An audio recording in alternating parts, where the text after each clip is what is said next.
نحمد نصلی علی رسول کریم اما بعد فاعوذ باللہ من الشیطان الرجیم بسم اللہ الرحمن الرحیم۔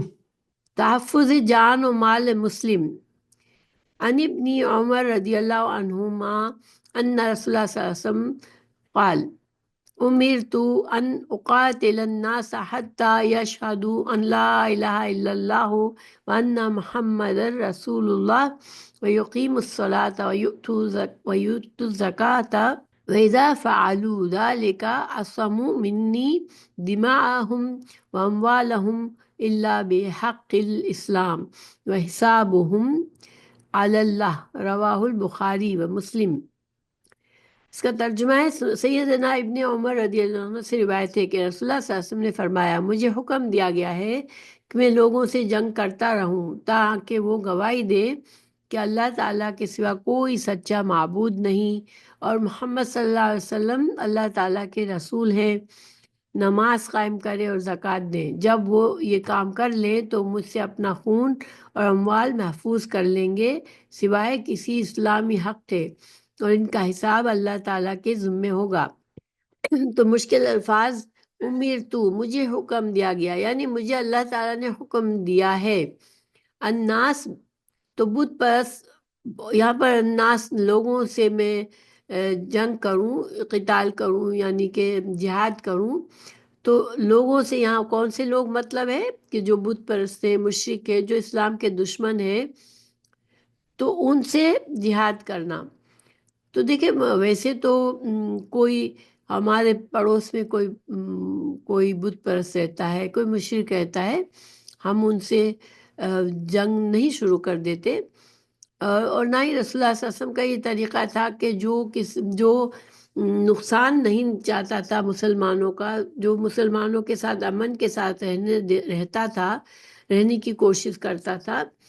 جنگ جو ہے یا تو دیکھیں آپ صلی اللہ علیہ وسلم کا مقصد تھا کہ اسلام کو پھیلانا، اسلام کو ہر انسان تک پہنچانا ہے، تو آپ صلی اللہ علیہ وسلم دعوت بھیجتے تھے لوگوں پر، لوگوں کو دین کی دعوت دیتے تھے۔ اور جب جزیرہ عرب کو مشرک سے پاک کرنا تھا آپ صلی اللہ علیہ وسلم کے آخری وقت میں، اللہ تعالیٰ کی طرف سے عام حکم تھا کہ اب اس جزیرہ عرب میں اب کفر و شرک نہیں رہے گا، یہاں پر پورا کا پورا اللہ کا دین رائج ہوگا۔ تو اس وقت بھی لوگوں کو سمجھایا جاتا تھا اور لوگوں کو مہلت دی جاتی تھی، لوگوں کو قرآن سکھایا جاتا تھا۔ لیکن یہ کہ یہ ایک عام طریقہ نہیں ہے کہ کوئی مسلمان ملک دوسرے مشرک ملک پر صرف کسی جھگڑے کی وجہ، بغیر کسی جھگڑے کے، بغیر اسلام دشمنی کے، کوئی اسلام دشمن نہیں ہے، تو بغیر وجوہات کے کوئی کسی کو صرف اپنے لیے زیادہ زمین لینے کے لیے یا اپنے حکومت کو بڑھانے کے لیے عام طور پر اس طرح سے نہیں کیا جاتا، ٹھیک ہے۔ اب یہاں پر فائدہ کیا ہے کہ یقیم الصلاۃ، نماز کو اس طرح ادا کریں جیسے کہ ادائیگی کا حکم ہے، اس سے نماز کا دوام مراد ہے۔ یؤتوا الزکوٰۃ، یہاں تک کہ وہ زکوٰۃ کو مستحقین تک پہنچا دے، اور عصموا، بچا لیا، وہ محفوظ کر لیا، اسی سے اعتصمت باللہ کا لفظ مشتق ہے۔ اس کا مطلب یہ کہ میں اللہ تعالیٰ کی رحمت کے ساتھ اس کی نافرمانی سے بچ گیا۔ سارے لفظوں کے معنی بتائے جا رہے ہیں۔ اللہ بحق الاسلام، کہ یہ استثناء منقطع ہے، اس کے معنی ہے کہ اپنی جان اور اموالوں کو بچا لینے کے بعد اب ان پر واجب ہے کہ وہ ضروریات دین کو پورا کرے، اور جو شخص ان کا تارک ہو اسے قتل کرنا جائز ہے۔ مثلا کوئی شادی شدہ زنا کرے، یا کوئی قبول ایمان کے بعد مرتد ہو جائے، یا کسی کو ناحق قتل کرے۔ وحسابہم علی اللہ، ان کے باطن کا معاملہ اللہ تعالیٰ کے سپرد ہے، کیونکہ اس کا علم تو اللہ تعالیٰ ہی کے پاس ہے۔ تو اس حدیث کو اچھی طرح سمجھتے ہیں، رسول اللہ صلی اللہ علیہ وسلم اس حدیث مبارک میں یہ حقیقت واضح فرمائی کہ جو شخص توحید اور رسالت کا اقرار کرتا ہے، نماز اور زکوٰۃ کا پابند ہو، شرعی طور پر اس کا خون اور مال محفوظ ہے، اور کسی کو اس کے خلاف کوئی کارروائی کرنے کی اجازت نہیں۔ یعنی ایک مسلمان کے لیے، ایک مسلمان کو ناحق قتل کرنا یا اس کے مال کو نقصان پہنچانا، یا اس کے عقل کو نقصان پہنچانا، یا اس کے عزت کو نقصان پہنچانا، یا اس کے دین کو نقصان پہنچانا، یہ جائز نہیں ہے۔ ایک مسلمان دوسروں کے کو ان سارے چیزوں کے تحفظ دیتا ہے، ان کو نقصان نہیں پہنچاتا۔ اسی طرح آپ صلی اللہ علیہ وسلم نے قرآنی آیت فَخَلُّوا سَبِيلَهُمْ، ان کی راہ چھوڑ دو کی توضیح اور تشریح فرما دی، یعنی جو اللہ تعالیٰ نے فرمایا کہ یہ آیت میں، اس آیت میں، کہ اگر وہ دین کو قبول کر لیتے ہیں، دین کے طریقے پر چلتے، تو پھر تم ان کو نقصان نہ پہنچاؤ۔ جنگ میں بھی اگر کوئی ایمان لے آتا ہے، جنگ کے دوران بھی کوئی کافر، تو پھر اس کو نقصان نہیں پہنچانا، بلکہ حد یہ ہے کہ اگر عین میدان قتال میں دوران جنگ کوئی کافر زبان سے کلمہ اسلام ادا کرے تو اس سے لڑنے یا اسے قتل کرنے کی اجازت نہیں۔ ایک لڑائی کے دوران حضرت اسامہ بن زید رضی اللہ عنہ کسی کافر پر غالب آ گئے، اسے قتل کرنے کے قریب تھے کہ اس نے کلمہ پڑھ لیا، مگر انہوں نے اسے شدت جذبات میں قتل کر دیا کہ یہ محض اپنی جان بچانے کے لیے کلمہ پڑھ رہا ہے۔ واپس آ کر یہ ماجرا حضرت صلی اللہ علیہ وسلم نے سے بیان کیا تو آپ صلی اللہ علیہ وسلم نے فرمایا، کیا تم نے اسے کلمہ پڑھنے کے بعد قتل کر دیا؟ انہوں نے کہا، یا رسول اللہ، اس نے محض جان بچانے کی خاطر کلمہ پڑھا تھا۔ آپ صلی اللہ علیہ وسلم نے فرمایا، فلا شققت عن قلبه، تو نے اس کے دل چیر کر کیوں نہ دیکھ لیا کہ وہ سچے دل سے کلمہ پڑھ رہا ہے یا محض جان بچانے کی خاطر پڑھ رہا ہے؟ تو یہ اس کا کیا مطلب تھا کہ دیکھیں، کوئی زبان سے اگر کلمہ پڑھتا ہے، اپنے آپ کو مسلمان کہتا ہے، تو پھر ہمارے پاس یہ کوئی اب ہمارے پاس یہ راستہ نہیں رہتا کہ اس کو پھر بھی کافر کہیں، کافر سمجھے۔ تو جب اس شخص نے صرف زبانی بھی کلمہ پڑھ لیا تھا، تو اب حضرت اسامہ علیہ السلام، حضرت اسامہ رضی اللہ عنہ کو اجازت نہیں تھی کہ اب اسے مارے، مگر چونکہ وہ جنگ کے دوران ایسا ہوا، اور شاید وہ شخص خود بھی حضرت اسامہ کو مارنا چاہ رہا تھا، ظاہر لڑائی ہو رہی تھی، تو اب ایسے میں کوئی کلمہ پڑھ لیتا ہے تو انسان کو فوری طور پر یہ یقین نہیں آتا۔ تو بہرحال حضرت آپ صلی اللہ علیہ وسلم بہت ناراض ہوئے۔ آپ نے یہ بات اتنی بار دہرائی کہ حضرت اسامہ کہہ رہے ہیں کہ میں نے تمنا کی کہ میں پہلے مسلمان نہ ہوا ہوتا اور آج مسلمان ہوتا تاکہ اس جرم سے بچ جاتا۔ حضرت اسامہ ڈر گئے کہ اب یہ جرم میرے عمل نامے سے کیسے جائے گا کہ میں نے کسی نے کلمہ پڑھنے کے باوجود میں نے اسے قتل کر دیا۔ تو اس وقت ان کے دل میں خواہش آئی کہ میں مسلمان آج اگر ہوتا تو، چونکہ مسلمان جب ایک کافر ہوتا ہے تو اس کے سارے گناہ، پچھلے گناہ معاف ہو جاتے ہیں، تو ان کو خیال آیا کہ کاش میرا یہ گناہ معاف ہو جائے، اگر میں آج مسلمان ہوتا تو میرے پچھلے گناہوں میں یہ گناہ بھی معاف ہو جاتا اور میں اس جرم سے بچ جاتا۔ تو دیکھیں کتنی بڑی بات ہے نا کہ زبان سے صرف ایک جنگ کے دوران لڑائی ہو رہی ہے، ایک دوسرے کو مارنے کے لیے تلواریں اٹھا لی گئی ہیں، اور پھر بھی کسی کو معاف کر دینا کہ کلمہ پڑھ لیا، اب وہ مسلمان ہے، اب اس کی جان ہم سے محفوظ ہے۔ تو لہٰذا جو شخص کلمہ اسلام پڑھ کر اسلامی احکامات پر کاربند ہو تو اس کا خون اور مال محفوظ ہو جائے گا، لیکن شریعت کے مقرر کردہ حدود سے تجاوز اور اس کے خلاف ورزی کے صورت میں انہیں کسی قسم کا تحفظ حاصل نہیں۔ یعنی کہ دیکھیں، مسلمان ہے لیکن اگر اس نے کوئی ایسا گناہ کر لیا جو کہ شریعت میں حد مقرر ہے اس گناہ کے لیے، جیسے قتل کے بعد قصاص ہے، کسی نے قتل کیا اس کی جان بھی لی جائے گی، یا شادی شدہ اگر مرد اور عورت زنا کرتے ہیں تو ان کی سزا بھی رجم ہے کہ ان کے پتھر مار کے انہیں مار دیا جائے گا۔ تو اسی طرح جیسے یعنی کوئی بھی جرم ایسا کیا جو اس میں ان کو اسلام کی شریعت کے تحت ان کو سزا ملنی ہے تو دی جائے گی، مگر ورنہ اگر وہ صحیح اسلام پر چل رہے ہیں تو ان کے جان و مال اور عزت اور دین اور عقل سب چیزوں پر محفوظ ہے، دوسرے مسلمانوں سے تکلیف دے کے اس کسی بھی چیز کا نقصان نہیں کر سکتے۔ حضرت ابوبکر صدیق کے دور میں بعض قبائل کے خلاف محض اس لیے جنگ کی گئی تھی کہ وہ زکوٰۃ کا انکار کر کے مرتد ہو گئے تھے۔ تو جو مسلمان اسلامی حدود کے خلاف ورزی کرے تو وہ شرعی حد سے نہیں بچ سکتا۔ مثلا قاتل کو قصاص میں قتل کیا جائے گا اللہ یہ کہ مقتول کے ورثہ معاف کر دیں یا خون بہا دیتے دیت دے دیں، دیت لینے پہ راضی ہو جائیں۔ اسی طرح جرم ثابت ہونے پر چور کو بھی سزا دی جائے گی اللہ یہ کہ صاحب مال اسے عدالت میں پیش کرنے سے قبل معاف کر دے۔ تو یہ تو جرائم ہے، ظاہر ہے ان کا تو سزا ملے گی۔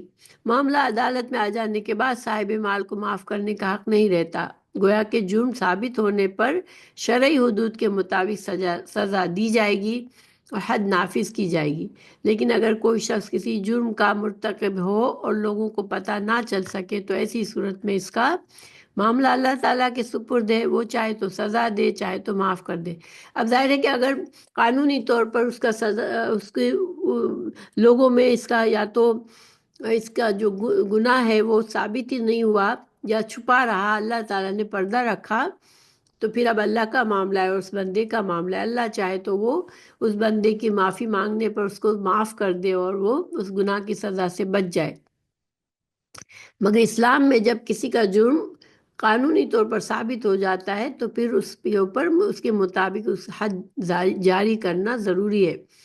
اسی سلسلے میں ایک حدیث ہے، رسول اللہ صلی اللہ علیہ وسلم نے فرمایا جس نے لا الہ الا اللہ پڑھ لیا اس کا مال اور خون میرے دوسرے مسلمان پر حرام ہے، اس کے باقی اعمال کا حساب اللہ تعالیٰ کے ذمے ہے۔ مقداد بن اسود رضی اللہ عنہ نے عرض کیا اے اللہ کے رسول صلی اللہ علیہ وسلم، اگر کوئی کافر میدان جنگ میں میرا ہاتھ کاٹ ڈالے اور پھر درخت کے اوٹ میں آ کر کہے میں نے اللہ تعالیٰ کے لیے اسلام قبول کیا تو کیا میں اسے قتل کر سکتا ہوں؟ آپ صلی اللہ علیہ وسلم نے فرمایا نہیں۔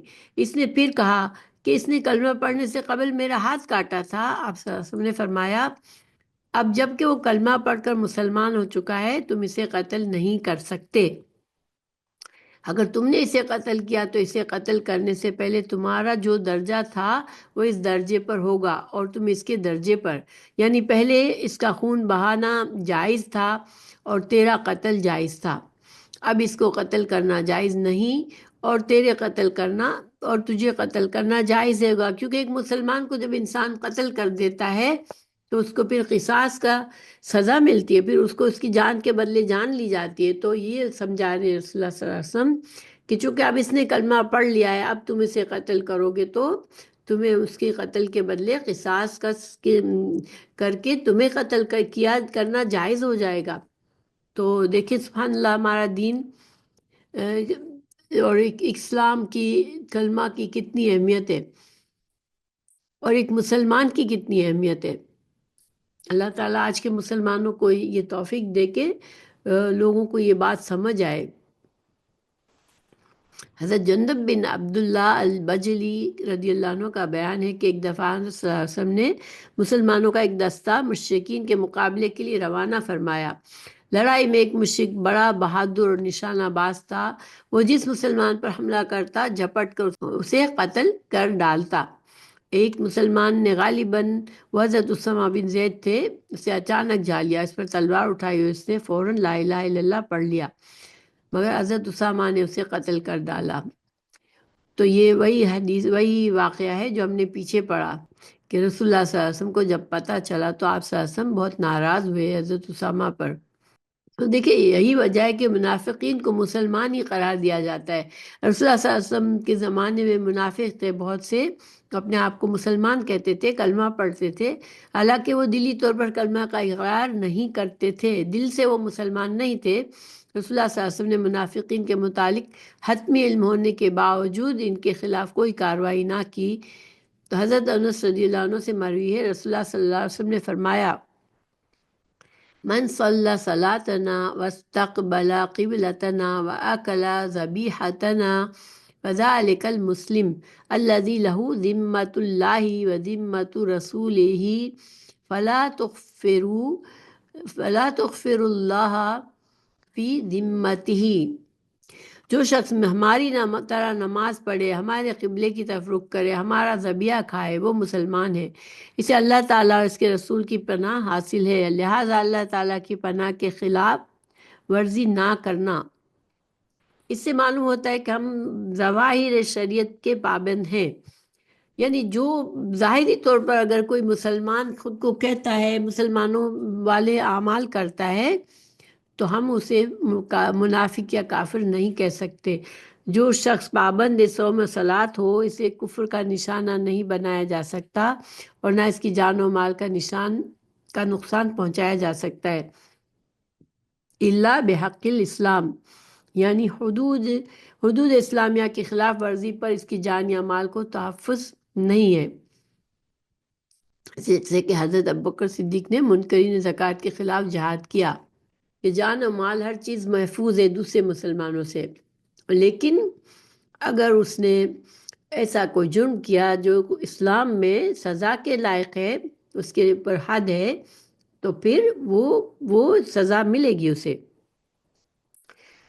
تو رسول اللہ صلی اللہ علیہ وسلم نے منافقین کو سزا نہیں دی تھی، یعنی کہ جب منافقین حالانکہ بہت زیادہ نقصان بھی پہنچاتے تھے، مسلمانوں کے ساتھ رہ کر وہ مسلمانوں کے لیے برا کرنا چاہتے تھے، مگر چونکہ وہ کلمہ گو تھے تو رسول اللہ صلی اللہ علیہ وسلم نے انہیں عام طور پر ان کو پکڑ کے ان کو سزا نہیں دی، ان کو قتل نہیں کیا۔ ہاں یہ کہ جب ایسا وقت آیا کوئی کہ ان کا جرم ثابت ہوا تو انہیں اس جرم کے مطابق سزا دی گئی تھی۔ اور اس میں یہ کہ حکمت یہ بھی تھی کہ دیکھیے آپ صلی اللہ علیہ وسلم کو تو یقینی طور پر معلوم تھا نا، ہمیں نہیں پتہ ہوتا ہے کوئی، لیکن رسول اللہ صلی اللہ علیہ وسلم کو وحی کے ذریعے بتا دیا گیا تھا کہ کون منافق ہیں، تو اس کے باوجود آپ کیوں سزا نہیں دیتے تھے ان کو؟ کہ ہر کسی کو نہیں پتا تھا کہ یہ منافق ہے، اور آپ صلی اللہ علیہ وسلم کلمہ پڑھنے والوں کو اگر وہ قتل کرواتے تو اس سے تھا کہ بری شہرت پھیل جاتی، ہر کسی کو پوری صحیح بات نہ پہنچتی، اور لوگ سمجھتے کہ رسول اللہ صلی اللہ علیہ وسلم کلمہ پڑھنے والوں کو بھی قتل کروا دیتے ہیں، اپنے لوگوں کو بھی قتل کروا دیتے ہیں۔ اس وجہ سے آپ صلی اللہ علیہ وسلم نے انہیں کبھی اس طرح سے سزا نہیں دی ان کے منافقت پر، ٹھیک ہے؟ ہاں کسی جرم کے مطابق تو دوسری بات ہے، لیکن صرف منافق ہونے پر جاننے کے باوجود آپ صلی اللہ علیہ وسلم نے انہیں سزا نہیں دی تھی، حالانکہ وہ دل سے مسلمان نہیں تھے، صرف زبان کے مسلمان تھے۔ چونکہ حدیث کا مضمون اخلاص پر ہے کہ دین جو ہے اللہ کا دین سراسر اخلاص ہی ہے، تو جب دین کو اخلاص کا نام دیا گیا تو ہم تھوڑا سا اخلاص کے بارے میں مزید جانتے ہیں۔ تو اخلاص کے جو معنی کیے جاتے ہیں، خالص ہونا، نجات پانا، محفوظ رہنا، ان سارے معنوں میں استعمال ہوا ہے لفظ اخلاص۔ تو لغوی طور پر اخلاص جو ہے وہ اخلص یخلصو کا مصدر ہے، اس کا اصل مادہ جو ہے وہ خا لام صاد، اس کا کیا معنی ہے؟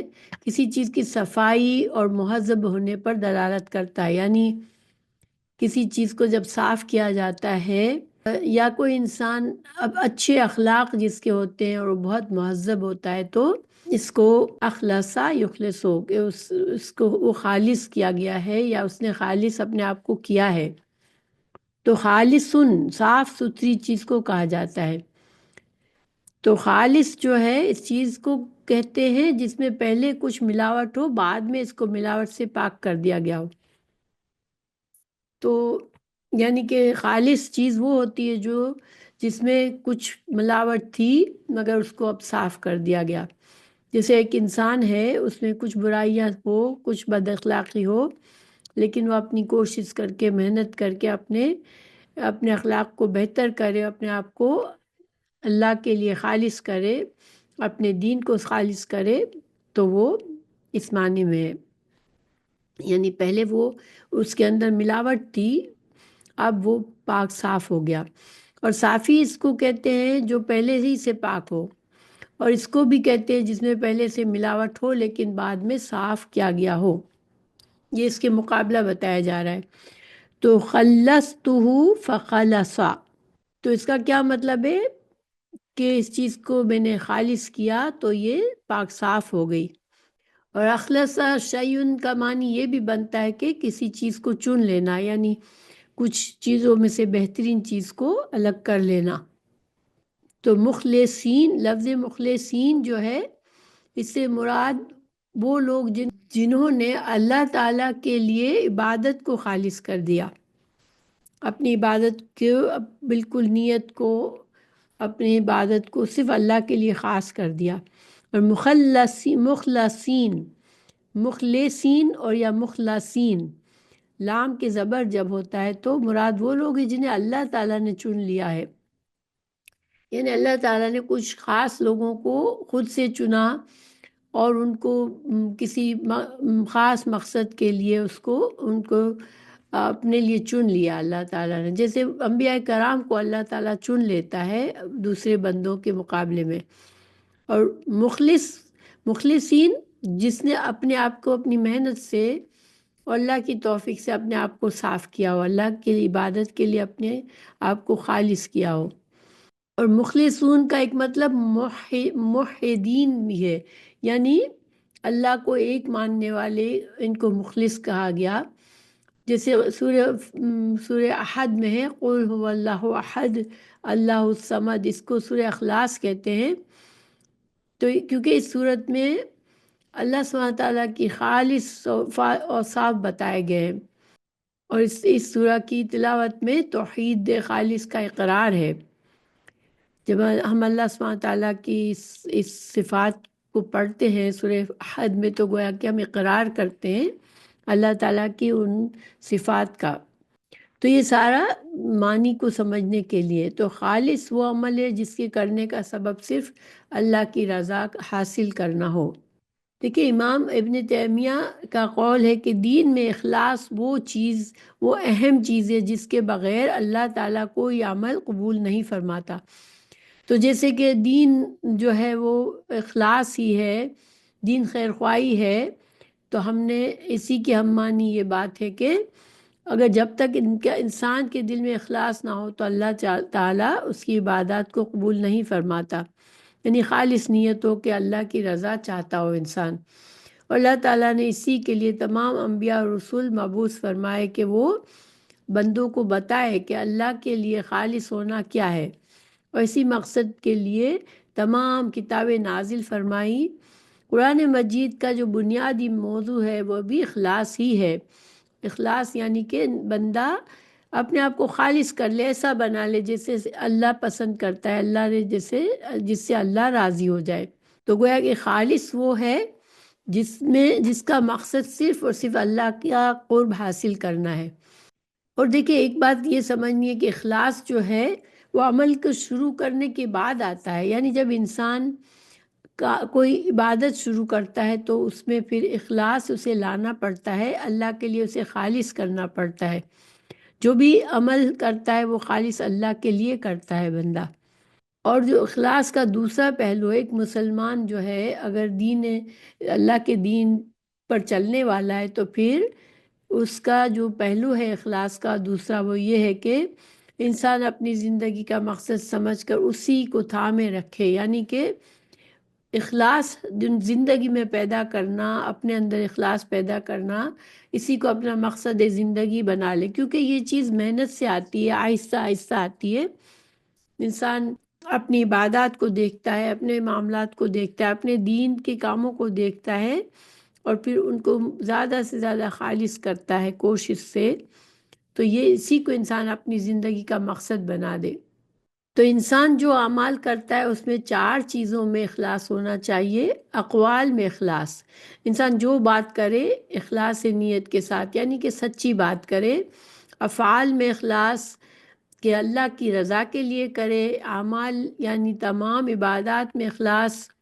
دل کے احوال، یعنی کہ انسان کے دل میں جو باتیں ہیں اس میں بھی خلوص ہو، اور اللہ کی طرف اس کی نیت ہو کہ مجھے اللہ ہی کو راضی کرنا ہے. اور دین میں اخلاص میں یہ ساری چیزیں شامل ہوتی ہیں. لیکن دیکھیں، اس کا یہ مطلب نہیں کہ بندوں کے ساتھ اخلاص کا کوئی تعلق نہیں ہے. جب کوئی بندہ اپنے آپ کو کوشش کر کے اللہ کے لیے خالص کرے گا تو پھر اس کے اندر خود بخود اللہ کی مخلوق کے ساتھ بھی اخلاص پیدا ہو جائے گا. کیونکہ ہمارا دین ہمیں یہی سکھاتا ہے کہ ہم دوسروں کے حقوق کا خیال رکھیں اور دوسروں کے ساتھ سچائی سے معاملہ کریں، امانت سے معاملہ کریں. اس وجہ سے جو بندہ اپنے آپ کو اللہ کے لیے خالص اپنی نیت کرے گا، اپنے اعمال کو خالص اللہ کے لیے کرے گا، اور مسلسل کوشش کرے گا کہ کہیں سے کوئی ریاکاری نہ ہو، کہیں سے کوئی شرک کا پہلو نہ ہو، تو پھر جب وہ بندہ کوشش کرے گا تو پھر ظاہر دین ہمیں جو وہ صحیح طرح سے دین پر چلنا بھی چاہے گا، اور ہمارا دین ہمیں یہی سکھاتا ہے کہ ہم لوگوں کے ساتھ اچھی طرح اور اخلاص سے معاملات کریں۔ تو دیکھیے اخلاص کی پابندی ظاہری زندگی میں بے حد ضروری ہے، اور اس سے بھی زیادہ باطنی خیالات اور افکار میں اخلاص کی پابندی ضروری ہے، کیونکہ جب دل صاف ہوگا جب بھی ہماری ظاہری اعمال بھی صاف ہوں گے۔ اگر دل کے اندر کینہ اور برائی چھپی ہوگی تو پھر انسان اخلاص سے عمل نہیں کر سکتا، اخلاص سے معاملات نہیں کر سکتا۔ اخلاص کا نظریہ اپنانے کے لیے کئی چیزیں ضروری ہے۔ اب ہم یہ دیکھتے ہیں کہ اب اگر ہمیں اپنے اندر اخلاص پیدا کرنا ہے تو کون سی باتوں پہ ہمیں خیال رکھنا پڑے گا۔ نمبر 1، اخلاص میں دوام اور ہمیشگی، یعنی یہ ایک ہمیشگی کا معاملہ ہے، یہ نہیں کہ آج تو ہمارے اندر خلوص ہے، اخلاص ہے، اور کل کچھ اور ہے۔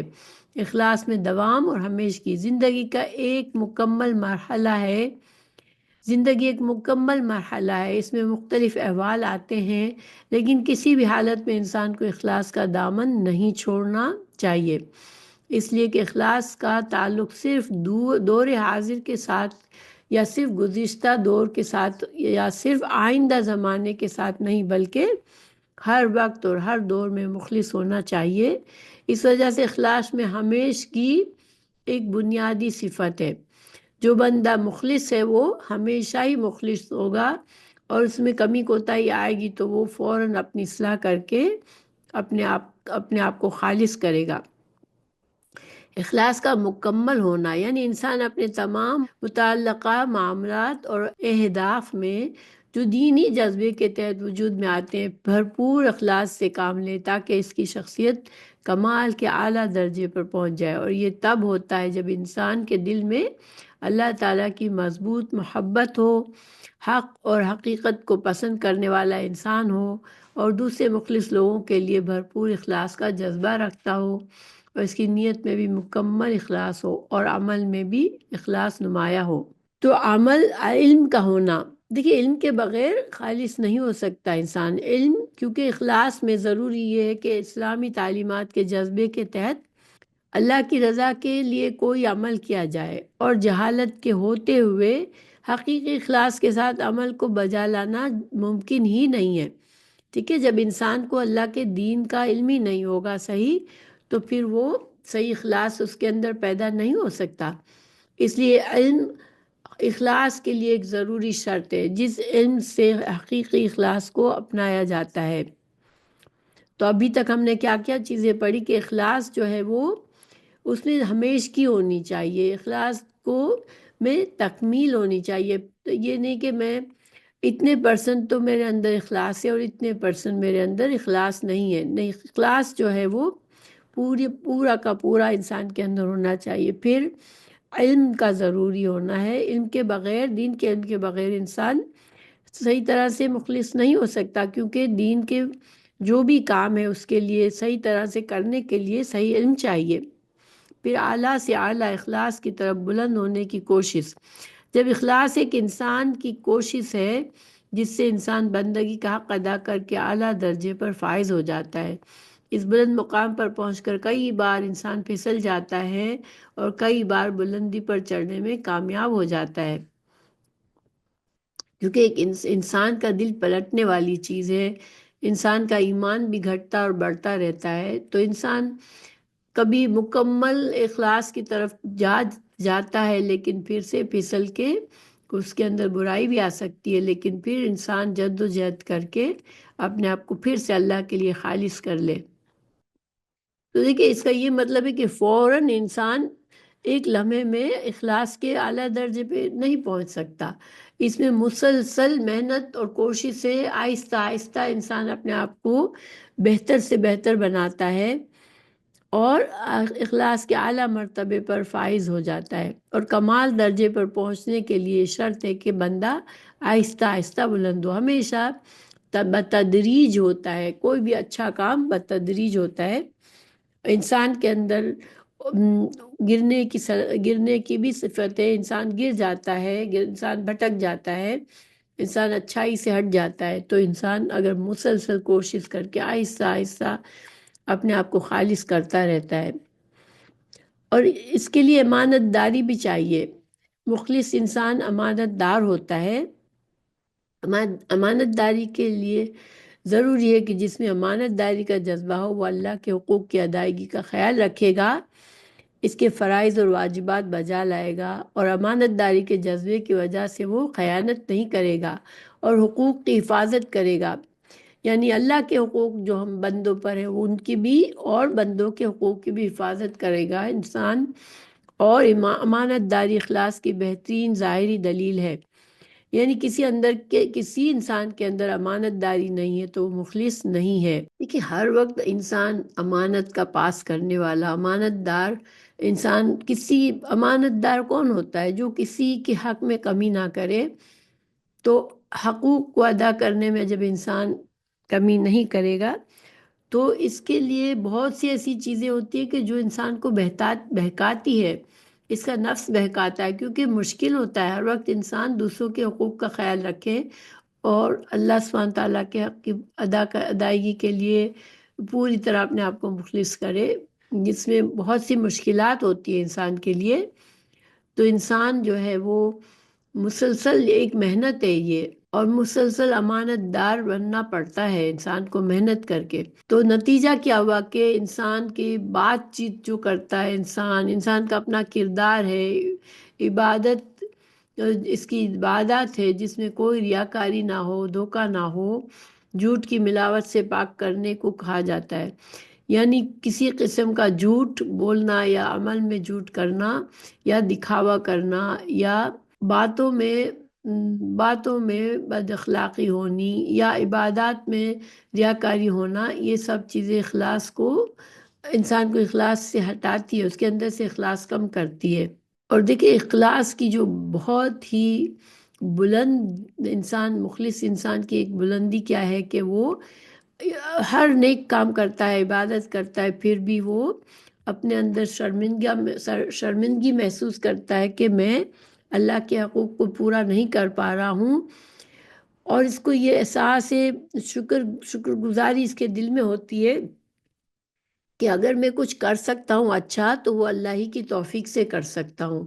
تو کبھی بھی اس کے دل میں بڑاپن نہیں آتا کہ میں بہت نیک ہوں، بلکہ وہ ہر نیکی کے موقع پہ اگر وہ اخلاص سے دین پر چل رہا ہے تو وہ اس کے دل میں شکر گزاری بھری ہوئی ہے کہ اللہ نے ہی مجھے یہ توفیق دی ہے، ورنہ میرے بس کی بات نہیں تھی کہ ہر معاملات میں اخلاص سے کام کروں اور اللہ کے لیے خالص ہو جاؤں۔ تو اخلاص والے اس عمل میں یہ نظریہ رکھا جائے کہ اس نیکی کی توفیق تو اللہ نے ہی دی ہے، جو اس کی سخاوت اور احسان کرنے کی دلیل ہے۔ یہ ساری باتیں ذہن میں لا کر انسان اپنے خلاصی اور نجات کے لیے خالص اللہ کی رضا کی نیت سے عمل کرے کہ اللہ مجھ سے راضی ہو جائے، اور اپنے عمل کو بہتر سے بہتر بنائے۔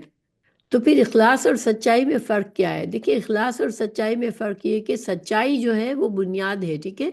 اخلاص جو ہے اس کی شاخ ہے۔ کسی اندر سچا انسان ہوگا، اس کا دل پاک ہوگا، جبھی اس کے اندر وہ اخلاص کا رویہ اپنا سکے گا، اور ایک انسان ہر وقت سچا ہوگا جبھی وہ کوئی کام اخلاص سے شروع کر سکے گا۔ تو قرآن میں اخلاص کا لفظ کئی بار استعمال ہوا ہے۔ تو کافر لوگ جب مصائب دیکھتے ہیں تو ان کے متعلق اللہ تعالیٰ نے فرمایا دعاو اللہ مخلصین لہ الدین، سورہ یونس آیت 22 میں، کہ جو لوگ کفر کرتے ہیں اللہ کا، وہ بھی جب کسی بڑی مصیبت آفت میں پھنس جاتے ہیں تو وہ اللہ ہی کو مخلص، اس وقت صرف خالص اللہ کو پکارتے ہیں۔ یعنی ان کو پتہ ہوتا ہے کہ اللہ ہی ہمارا خالق مالک ہے، لیکن وہ انکار کر رہے ہوتے ہیں۔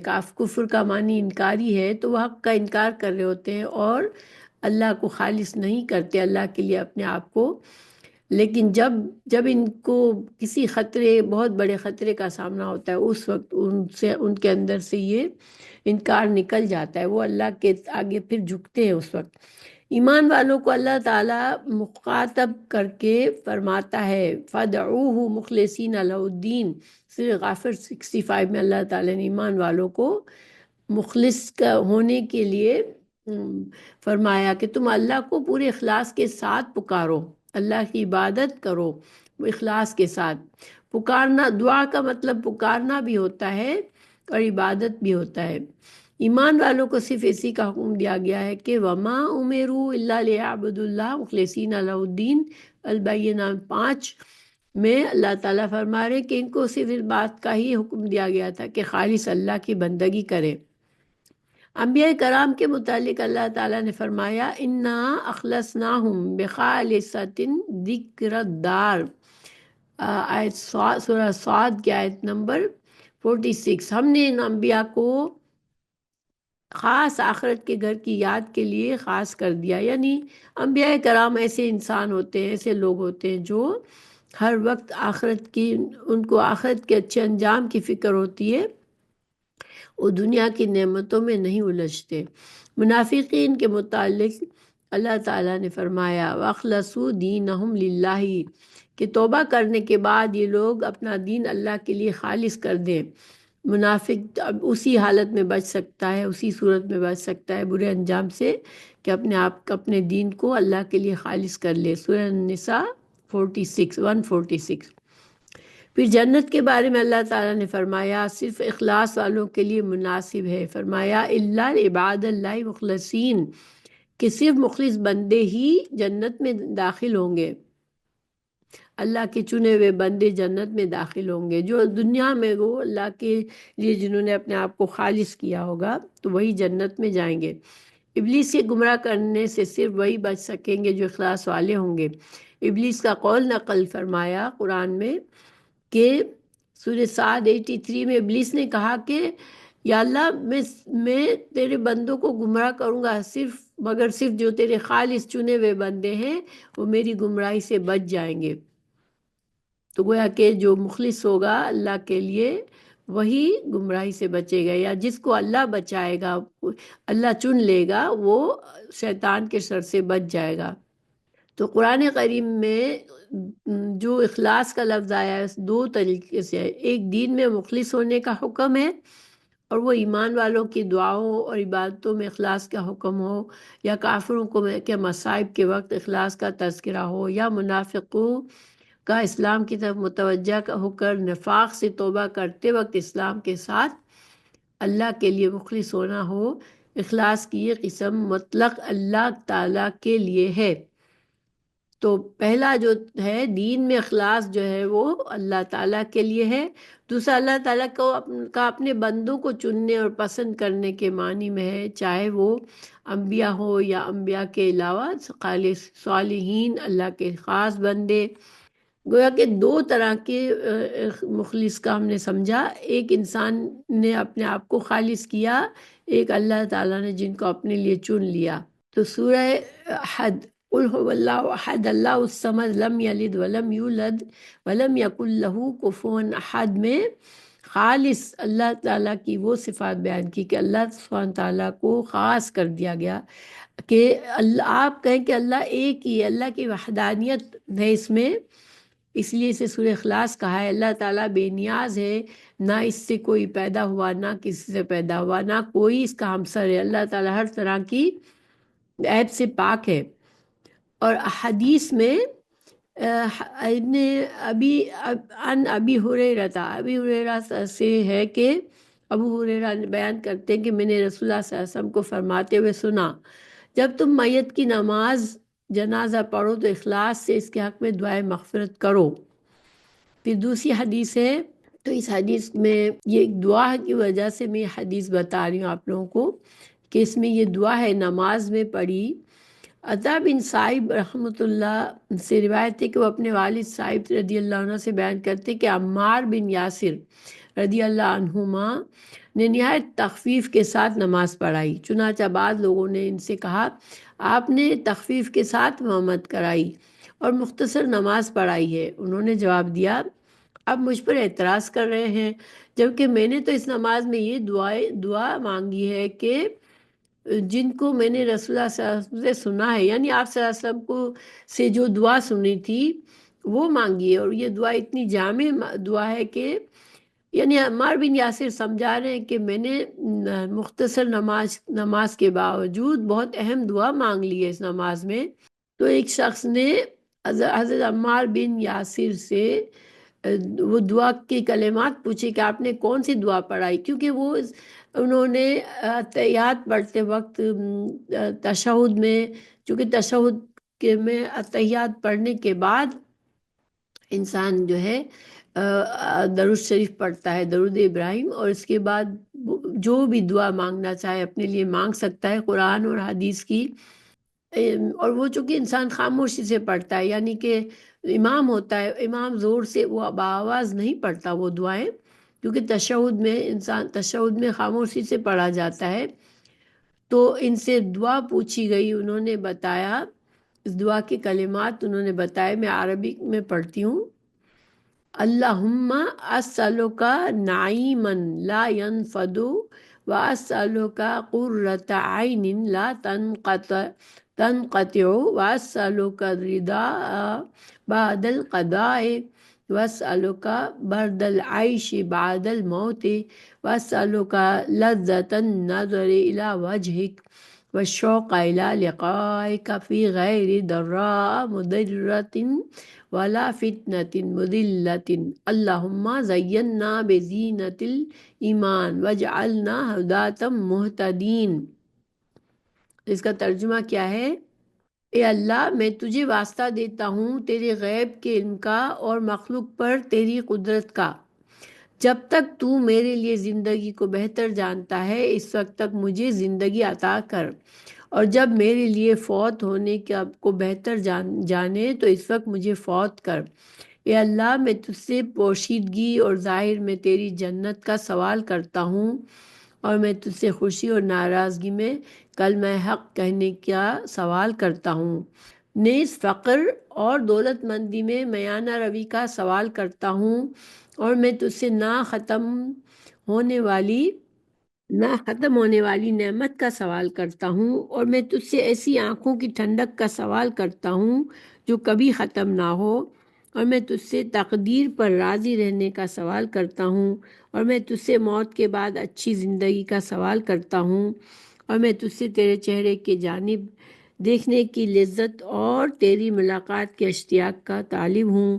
نہ مجھے نقصان پہنچانے والی تکلیف پیش آئے، نہ ایسی آزمائش ہو جو مجھے راہ حق سے دور کرے۔ اے اللہ، ہمیں ایمان کی زینت سے مزین فرما، اور ہمیں ہدایت یافتہ اور ہدایت پر ثابت قدم رکھ۔ تو دیکھیں یہ بہت ہی پیاری دعا ہے، اور اس میں انسان جو ہے اصل میں دین میں اخلاص چاہ رہا ہے، وہ بہترین اپنے دین کو بہترین بنانا چاہتا ہے، دنیا اور آخرت کے لیے ساری خیر اور بھلائی مانگ لی اس میں۔